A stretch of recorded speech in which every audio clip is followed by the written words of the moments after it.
Welcome to America's Top Rebbitzins. May Hashem watch over all the Jewish people, bring all the hostages back today, and give enormous strength to the IDF soldiers, including Eliezer Raphael ben Emuna, Eliel Ziv ben Mina, Eliasaph ben Yael, and Erez Baruch ben Danit. Please click on the subscribe button to subscribe to us on the America's Top Rebbitzins YouTube page, or click follow to follow us on your podcasting app so that you're the first to know when an inspiring new episode is posted.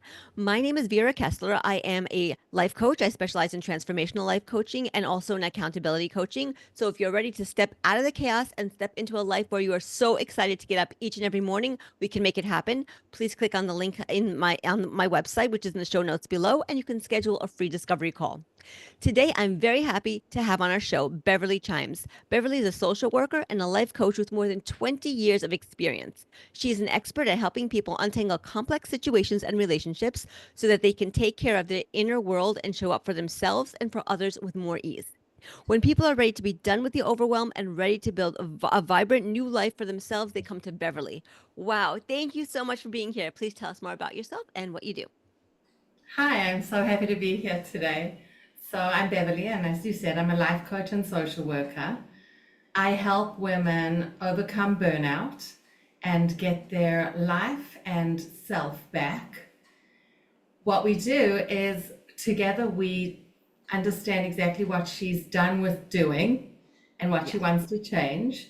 And we get super, super clear on where she wants to get to and the kind of vision and life that she actually wants to create.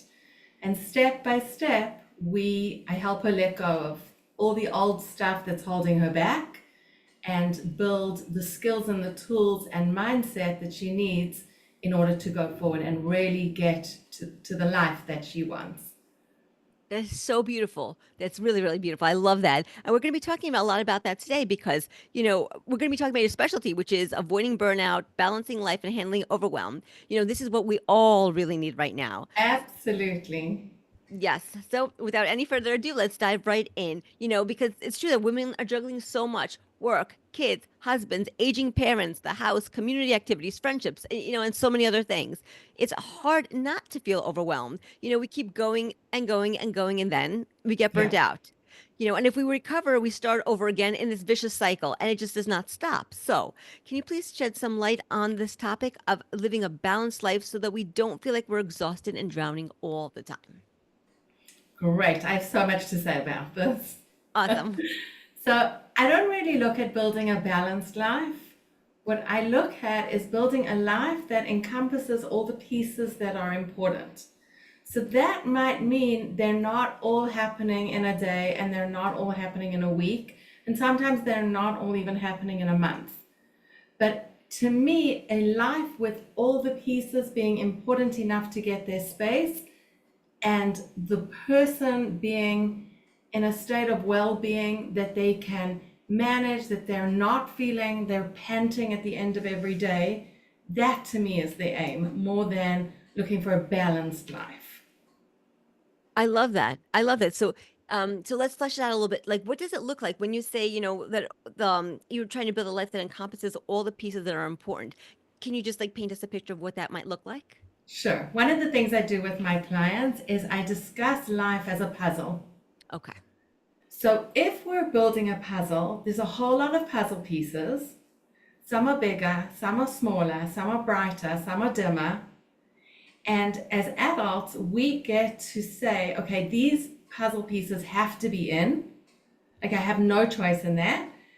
And we make sure that there's space for them. And then there are also puzzle pieces that maybe we want to choose on purpose. Like maybe we want to have fun on purpose. Maybe we want to like connect with someone on purpose. Maybe we want to make sure I don't know, take a vacation. Right.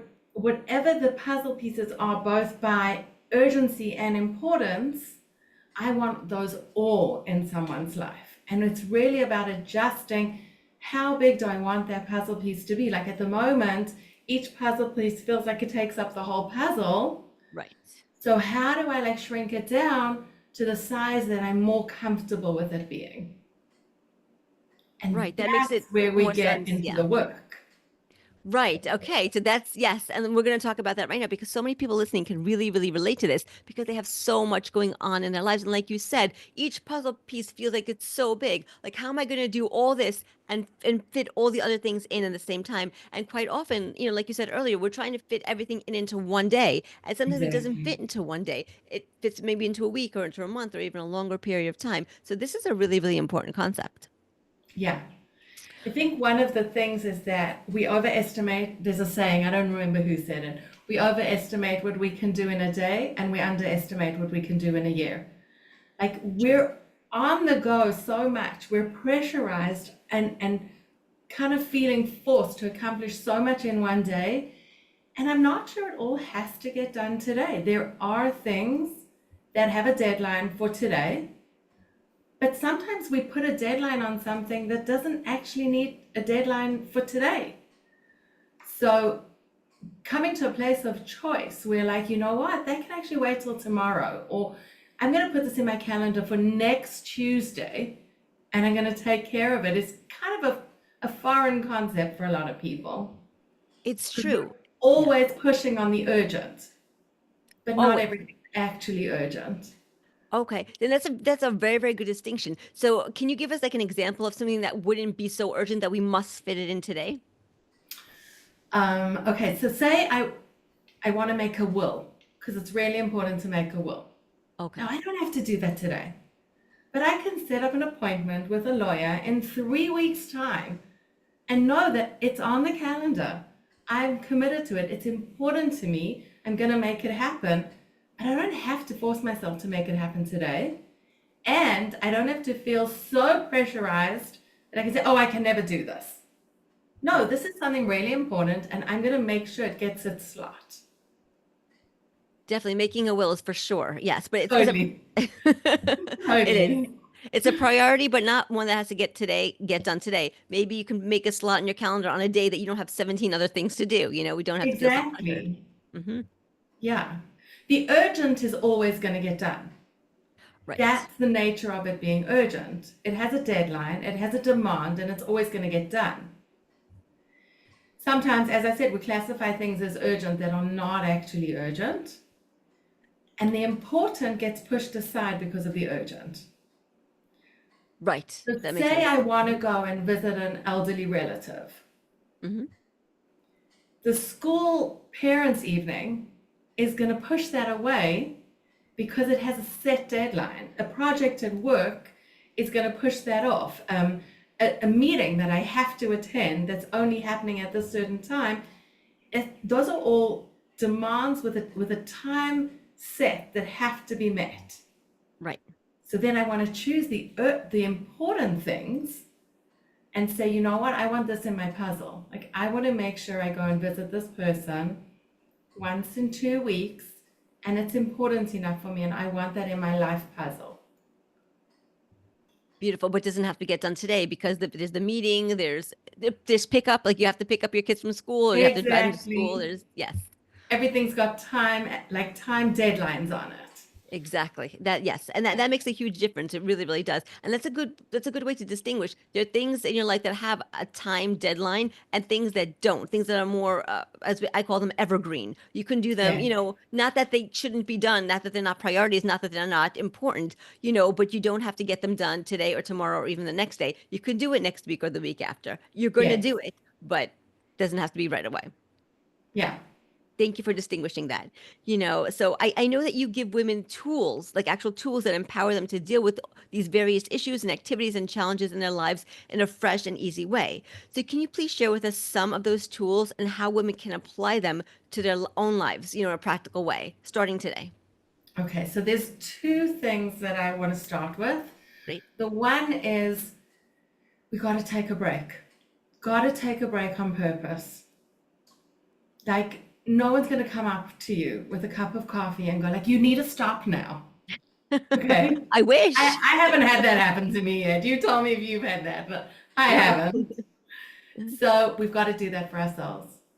We've got to say, after this meeting, I'm taking a glass of cold water, I'm putting my phone aside, I'm staring out the window at the trees and the birds and the sky, and I'm just drinking my cold water. That sounds beautiful. That sounds so That peaceful. is, yeah, right? That's pushing pause. We need a few of those little pockets through the day, or else we're just on a hamster's wheel and we're completely depleted at the end. So whether it's a cup of coffee, or whether it's pulling the dead leaves off a plant, or whether it's taking a walk around the block, or making yourself a salad and sitting down and eating it without any electronics, like whatever would feel nourishing and giving a breath to you, that is what I would suggest someone find those little pockets of time during the day to do that. Now, I had a client come to me and I said to her, she's like, you can't tell me to change anything. I cannot. I cannot. I'm maxed out. There is no place for change. I'm Wow. like, okay, I'm happy to meet you where you're at. And I wonder if you have 1 minute for breathing at night before you go to sleep. Okay. And she thought she could do that. 1 minute was, she was able to commit to that. And I taught her a breathing method. And she started to do that breathing method for 1 minute at night before she went to bed or to sleep. I think it was even in bed. Wow. And that suddenly changed her perception of things. And she was like, oh, I can take a moment for myself. So as busy as we think we are, and the no space that we think we have, there are small pockets. The question is, what are we doing with those small pockets? So I think most of people, honestly, are on some sort of device. For sure. Think we're getting some downtime by scrolling social media. We think it's really important to know what's going on in the world in this moment. I got to know right now what's going on in this hostage, that war, this. There's so much need for information, and we think we got to be on it all the time, Yes. and we don't.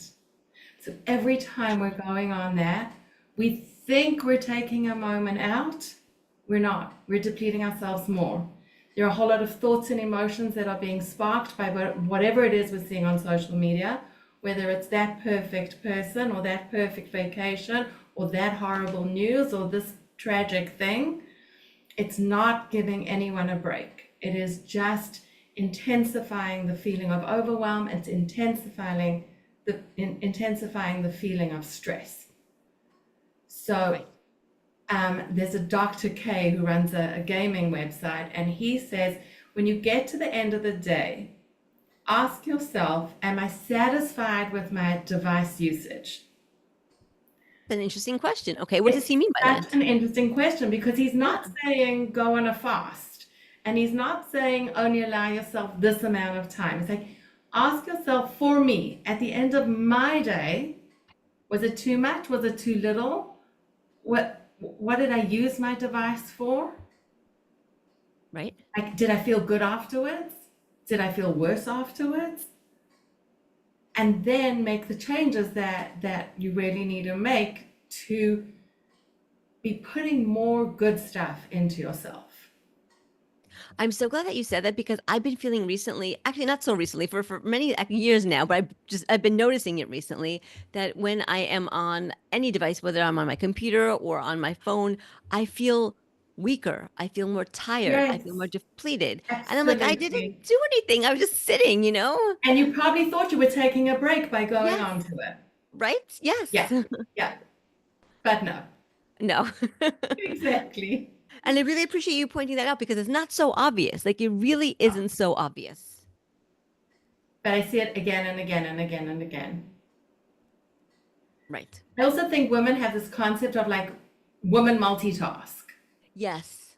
Okay, yes, we can, but does that mean that's what we want to be doing?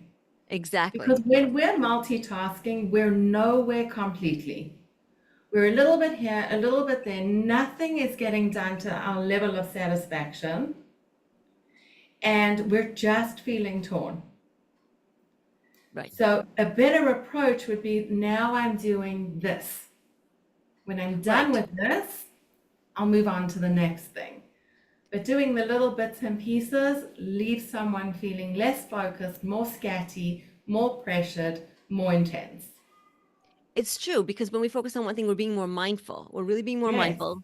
That thing gets more of our attention. We're able to do it to the best of our ability instead of only to half of our ability because we're thinking of something exactly. else. But like, if we're really, really focused, it's actually better for us. And then we can do the thing, then check it off. Next thing, check it off. Exactly. Yes. Hmm.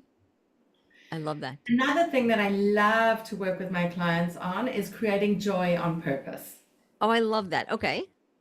So I really think that is the biggest antidote for burnout. Okay. Wow. Tell me more about that. I love that. It sounds so interesting. So, what do you love to do? I honestly, I really love to walk in nature. And do you make, I'm not asking you, I'm not going to drill down on you at all, don't worry. Okay. So when someone's creating joy on purpose, they're identifying what it is they love to do, Hmm. and they're making sure that that fits in their calendar. Okay. So is it a I daily think, thing or is it like, like we were talking about before, does it have to be like, do I have to take my walk in nature every day or like, how is that going to be? well, it really depends on your life. Can your life facilitate that? And I can't do it every day. Like, I'm just being No, honest. I so can't do it I every day. started going to a mosaics class because to Oh, me that fun. just is like something I've always wanted to do. And it's once a week. And I look forward to it. And when I'm planning a project, like a new thing I'm making, I don't get so into the planning and I find myself just driving the car and going like, oh, maybe I want that color in it, or maybe that shape would be good. And it brings me so much excitement and joy. And that's what I'm talking about. Bringing like more of that into your life will reduce the overwhelm and the busyness and the chaotic sense inside. That makes a lot of sense also because like there's something that you're looking forward to. Like your mind goes to something Yes, that you are looking forward to. yes, yes, Wow. It almost reminds me of what you were saying in the beginning about like the glass of water or the cup of coffee or just that pause. Even that pause could bring you joy. And like in of that moment that course. you're like, taking a pause, you can do something, even if it's 2 minutes, 3 minutes, that brings you joy in that small amount of time. Yeah. I think one of the biggest questions when I say to somebody, what do you need? They invariably will tell me a vacation. Yeah, But that I can see doesn't that. help you because you're going to come back from the vacation and nothing's going to have changed. Right, you're right back into the So, chaos. yeah, so we need to bring those vacation moments into our life. Oh, I love that. I love. Can you tell me more about that? It sounds so beautiful.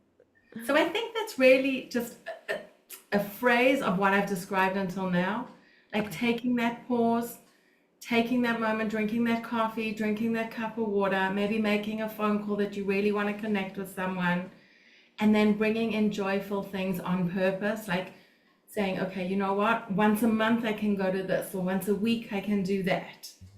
Right. Um, so yeah, that's it. That's beautiful. I love that. And you know what? It's so doable because when you break it down like that, it doesn't have to be this whole big thing. It could be a little thing. And then, yes, when you have more time, then yes, you can do something like take a longer walk or, if you enjoy going shopping, you could take that shopping trip. But there are little things that you can do that even in going outside for like 5 minutes and taking a deep breath of fresh air, especially as the spring and summer approaches, and if you really like the warm weather, that could Yeah, totally refresh you and revitalize you and bring you joy without taking up a whole chunk of time of your day. exactly. Exactly. You don't have to also go on a vacation. You can Right. find 5 minutes, 10 minutes in your day, For sure. For sure. sometimes even 30 seconds. It's true. It's true. But those 30 seconds really they have to be like not focused on the chaos. They really, like you were saying before, you really need to use your mind and be mindful and focus on Yeah, something that really brings you joy, just really relaxes you, just really gets you out of the burnout, out of the overwhelm, and into a different state. It's really about elevating your state of mind, elevating your consciousness. exactly. Exactly. And also checking in with your body state. Like if we can do the same activity with a totally different internal climate. So, Yes. say you've got a piece of work to do. You could sit down at your computer and be like super stressed, super like pushing, I have to finish this now, I have to get this done now. And that can be the whole internal climate. Yeah. Or I could sit down at my computer and go, I'm okay. I'm going to get this done. Everything's fine. I have an hour. I can do so much in this hour. Take a breath and like just start slowly. Just change the internal climate and the internal pace. And you're doing the same thing. You're accomplishing the work either way. The question is, under what like conditions are you doing it? Are you doing it with like your heart beating faster and your breath shallower? Or like, are you taking deeper breaths? Are your shoulders relaxed? And you're like, just loosen up your body a little bit, and it changes the whole experience. It totally does. I'm so glad you said that because I sometimes say this to my kids. If they're really stressed over homework, if they have a project due, if they have a test to study for, and they're like, like understandably stressed. Of course, there's pressure. It's Totally, totally totally. understandably. But like, Yeah. okay, you have this time. Do you want to stay here and cry and be frustrated and overwhelmed with it, or do you want to take a breath? And I tell them, go outside, take a deep breath, and come back, and I'll sit with you, and we can do it with a fresh head, and we can do it calmly because Exactly. when you're calm, the information can go in. Or like in the case of an adult doing a project, you can sit there and you can type on your computer, you can create the PowerPoint, you can do the spreadsheets with a calm mind. You can think. When you're so stressed and upset, you go to your computer, you go to the project, and you can't. Your mind and your body are just so tense. The thoughts aren't flowing, the words aren't flowing. Like you're blocking yourself. So the science completely supports that. Yes. Because when someone's calm, we're actually working from our prefrontal cortex. When Yes. we're stressed, we're working from the The amygdala. amygdala. Like Right. it's totally science based. When we're in the prefrontal cortex, we're logical, we're focused, we are methodical. Clear thinking. When we're in the amygdala, it's fright, flight, or fight. Yeah. So we're literally creating a different state we're literally creating a different place in the brain that we're firing from according to our body's stress. 100%. I love that. 100%. So I know that you also help women with their emotional well-being, and that's a really, really big one. If you are someone who has been anxious or depressed and overwhelmed for years, or maybe you suffer from low self-esteem or not feeling seen or heard, like where do you start? What techniques or strategies do you use to help women become emotionally regulated so they can be calm? So, the first piece of information we need is what's actually happening. What's preceding the moment, what's happening in the moment, and what's happening after the moment. Okay. So, someone will say to me, I lost it. Or they'll say to me, I'm so stressed. Or they'll say, like, I was just too anxious to cope with that situation. Now, if we slow everything down to like an old-fashioned movie and we go frame by frame, we can get so much information about where is the person actually being triggered, what does it look like, what's happening inside of them, what thoughts are they thinking, Right. that's then creating these feelings that they're then acting on and then giving them this result. Right. Exactly. I used to think that feelings just happened. And through education and over time, I know that feelings are not facts. We don't have to act on our feelings. Facts are facts, and feelings can come and stay and go, and we can still be okay. And actually, every feeling is preceded by a thought. Yeah. And that's where we get to tune in. And that's where we get, as an adult, to choose a different thought.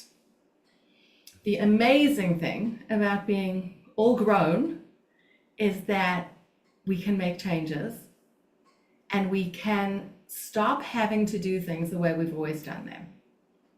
Yes. So when we've slowed down the process frame by frame and we get in touch with what am I actually thinking, and those thoughts are true. I'm not trying to say they're not true, but they're not helpful. So we can find other thoughts, which are also true, that have a completely different experience for us, take us to a different feeling, which then creates a different action and we get a different result. And it all comes from not buying into the feelings and having to build a whole story around them to like allow them to be, but rather say, you know what, a thought created this feeling. What's that thought? and tuning into that thought and making a change at that place. Wow. I That's really, really love that. emotional Yes. regulation. It's that our thoughts are so powerful. Like our thoughts create our reality because, like you said, the thought is Totally.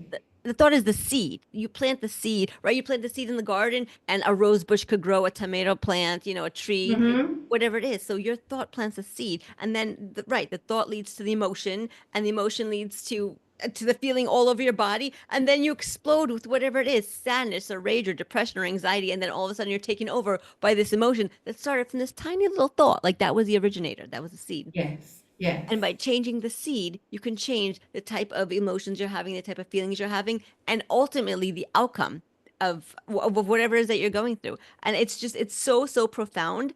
But it takes a lot of time because people are used to jumping from 0 to 100 very, very quickly. I have this thought, Mhm. okay, here's the feeling, here's the emotion, here's the the It's explosion. very hard to do this alone. I have not yet met many people who can do this alone. We're Right. so caught up in our story Yes. that it's impossible for us to do this alone. And we actually need an outside person to say, like, okay, let me help you slow things down. Let me help you find the thought. Let me help you identify the feeling. It's just so incredibly difficult to try and have that level of insight on our own.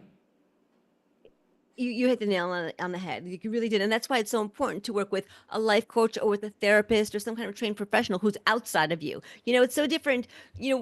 I said to my friend the other day, when I'm thinking something, it sounds so different than when I'm saying it. It's my thought, it's the Mhm. exact same thought. But when I verbalize it, when it comes out in words, the sentiment is completely different. And I could really hear. It sounds so interesting, but I can really hear what's going on in my head. And then I can like parcel it out a little bit. And if I have somebody who's listening to me, they can reflect on that and give me feedback on that, which I can then, take in and break down and then internalize and make changes from there. So it really is important to have somebody else with you For doing this work. sure. And we've all got our core issues. Like everyone's carrying around like their core thing that For they're sure. so these explosions or sadness, or I'm not talking about like, you know, psychiatric diagnoses. I'm talking Right. about that, like I don't want to say like, oh, this is a simple way to fix it. That's not what I'm saying. I'm saying Right. for the average experience, Yes. when we are able to really tune in and go deeper and deeper, we can actually get to the core issue. Yes. And then when things come and deal with it, and when things come up later, you can go, oh, there's that old story coming up. Yeah, I see Right. it. Now I recognize it. But that process of slowing things down, getting to the thoughts, and then getting to the core issue that's really being triggered, Yes. that is what's going to create longer term emotional wellness and feeling, more balanced and more well. Right, exactly, exactly. Because I don't think that people realize that we feed ourselves the same narrative. Like we have a narrative. This is what's happening to Mm-hmm. me, or this is what happened to me in my childhood. And the same story plays over and over and over and over again. And if you have the same story, the same narrative playing over and over and over again, it's going to be hard to change the way that you think and the way that you act and the way that you feel and the results that are happening in your life. That's why I feel like we live the same life every day. There was a movie called Groundhog Day many, many Oh, years yeah, ago. I know Yes. And it was the it. same day over and over and over again. And I feel like Yeah, people are doing that. Many people, not all, of course, but many for people, like they sure. get up and they have the same day every single day without any cognition, without any change, because we're having the same narrative in our mind over and over again. Exactly, exactly. I always say, in order to get a different result, we're going to have to take different action. 100%. Because if we're doing the same thing over and over again, we're going to get the same result over and over again. It's so true. It's so true. And I think people are living the same day over and over again because they're not having moments of joy.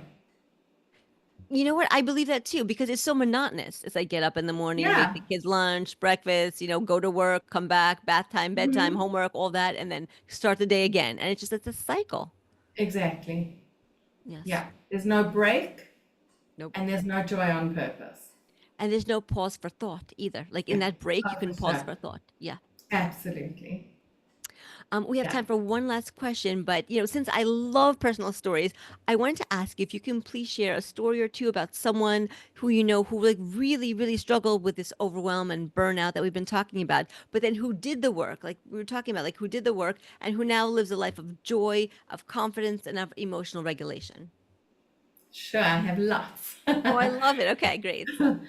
A client came to me. She was literally in tears, so completely overwhelmed. And in that overwhelmed state, we really needed to find her just some breathing space.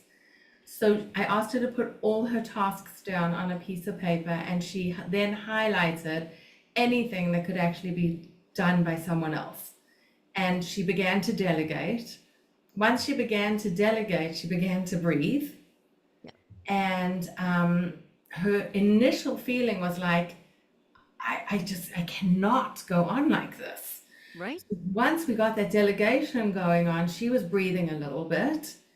And then we could look at a greater life purpose story. Like, what was she here to do? Right? And what's her mission and why? Like, what is her why for getting up in the morning other than, dotting a bunch of I's and crossing a bunch of T's? Yes. And it was very important when we were developing that story of like where she can actually go to for her to be real about what's stopping her. Why hadn't she gone there yet? And we opened up a whole lot of very interesting beliefs that she was holding. Some were her beliefs, some were her family beliefs. And we could work on, and we did clear those beliefs away from her. And then she started to, it was amazing. She came in literally crying, overwhelmed, not being able to breathe, not knowing how she was gonna she was like trying to make a dream come true. And then she's like, this was what I dreamt of. Like, I don't even want it. And once we cleared away a whole lot of the overwhelm and all the limiting beliefs that she was holding, her creativity just clicked into place because it had been impossible for her to be creative and think of one idea while she was under that amount of stress. She couldn't. Her mind was closed. She couldn't think. Totally closed off. Yeah. So then she could start envisioning this like place she wanted to get to. And I asked her how she was going to get there, and she had 1,000 different ideas of the things she could create and do, and Wow. all of that had been shut off to her. And Wow. she totally stepped into, she was like too scared to take the mic on a stage, and she totally like stepped into owning that place and taking the mic and making, her presence felt.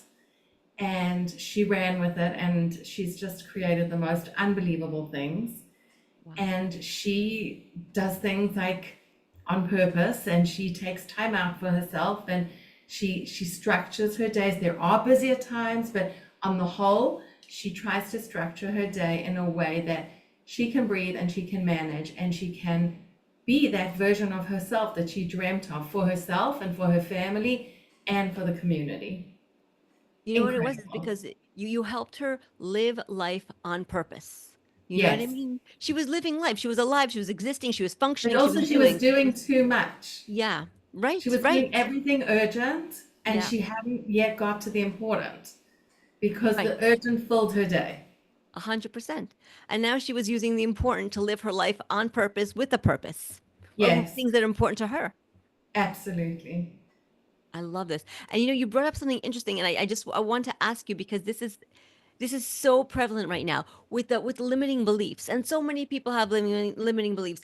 I'm We not all do. worthy, We all do. yes, but like how, so you could be broad in general and doesn't even have to be specific to her, but like how do you work with people in terms of like getting rid of limiting beliefs and instead installing new beliefs, getting rid of the I'm not enough, or getting rid of the I'm not worthy, or I'm not worthy of being loved, or whatever it is, the story that people have, those beliefs that they have inside of us, getting rid of those and then replacing new positive beliefs. So I think what's important there is it's a process. It doesn't happen in a day. For sure. Yes. And it's really understanding where it came from. Okay. So sometimes it came from a parent or a parental figure, and it's a case of like, do you believe it? Do you think it's true? And if it's not true, why are you still holding it? Right. So if it's not true, it's easier. Give it Right. away. Yeah. Send it back where it came from. If it is true, it's really doing the work of like, where is it not true? Disproving it and opening up a space in which to see, like, yeah, it's not actually completely true. There are other aspects of me, and I'm willing to grow the other aspects and shrink this piece, if Right. that makes sense. It totally does. This way you And then accentuate the that's, positive and minimize the negative. yeah, Yes.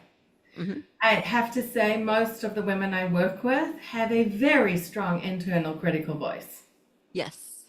Very. I don't know if that's a woman thing, I don't know if that's a Jewish woman thing, but it is strong. Very strong, for And it sure. takes a lot of being very purposeful and very intentional about our thoughts to understand where did they come from. Maybe I created it sometime in order to, you know, make sure I grow, make sure I change. But with a growing, changing person, they don't need such a critical voice. Right. That is not what's going to help them keep growing. If anything, that's going to keep them stuck. Very So for true. a lot of women, I'm working on softening that critical voice, making it way more compassionate, way more accepting. And it's often like really old, so it's just not even so relevant anymore. 100%, because that probably came from when the woman was younger, maybe as a child or maybe even in her teenage years. And at this point, she's probably maybe in her 20s, 30s, 40s, 50s, and maybe even older. And it's been a Yeah. long time, but that voice has stuck. It's so like it seeps into you and it becomes part of your narrative that you tell yourself. Yeah, and then So, you don't even realize like it's yeah, actually not necessary and you yeah, can think differently. 100%. Yeah. 100%. I love that. Well, thank you. Thank you so much, Beverly, for joining us on America's Top Representatives. It was really, really fun and a pleasure to have you here with us. And may Hashem watch over all the Jewish people, bring all the hostages back today, and give strength to Amen. all the IDF soldiers, including Eliezer Raphael ben Emuna, Eliaziv ben Mina, Eliasaph ben Yael, and Erez Baruch ben Adani. Thank you so, so Amen. much. Thank you. It was lovely to be here. Nice to talk to you. Thank you.